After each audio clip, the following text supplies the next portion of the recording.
ان کو مسلمان بنانے پر تلے ہوئے ہیں، آپ ان کو امتی ثابت کرنے پر تلے ہوئے ہیں، اور وہ آپ کو مسلمان ہی نہیں سمجھ رہے، اور باقیوں کے سارے عیب تو آپ بڑے کھول کے بیان کرتے ہیں۔ چھوٹی سی گزارش یہ ہے کہ ان کے بارے میں بھی کبھی اپنے سامعین کو سمجھائیں اور بتائیں کہ یہ لوگ بھی ہمیں کافر کہتے ہیں۔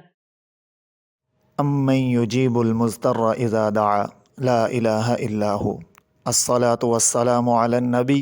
ورحمۃ اللہ وبرکاتہ، بینوا بلغوا یسروا بشروا،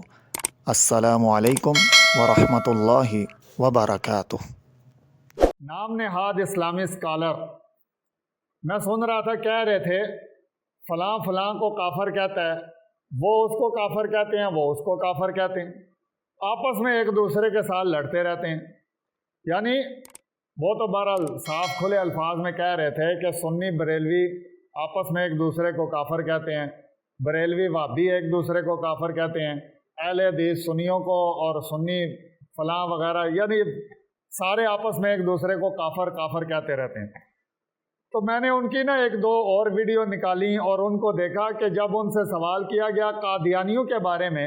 کہ محترم قادیانیوں کے بارے میں آپ کا کیا خیال ہے، تو وہ کہنے لگے جی ہم کسی کو کافر نہیں کہتے۔ میں نے کہا جی ٹھیک ہے، آپ نہ کہیں کافر کسی کو، قادیانیوں سے پوچھیں کہ کیا وہ آپ کو مسلمان سمجھتے ہیں، تو قادیانیوں کی سب سے بڑی کتاب شورۂ آفاق کتاب اور اس کے علاوہ اور بے شمار کتابوں کے اندر یہ بات موجود ہے کہ وہ صاف واضح الفاظ میں لکھتے ہیں کہ جو مرزا قادیانی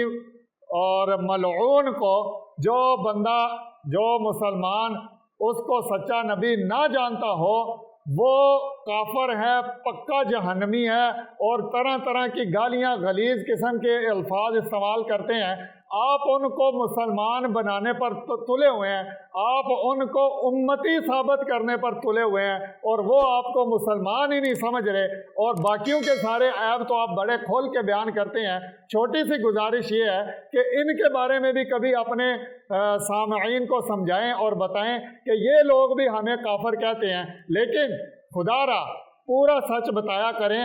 اور جو یعنی وہی بات آ جاتی ہے کہ جو مجھے سمجھ میں آئے، جو میرے لیے ٹھیک ہو وہ تو میں بتا دوں، اور جو حقیقت ہو اس کو میں چھپا لوں، یہ خیانت ہے، یہ ناانصافی ہے۔ اللہ پاک سننے والوں کو بھی سمجھ عطا فرمائے اور بولنے والوں کو بھی اللہ پاک سمجھ عطا فرمائے۔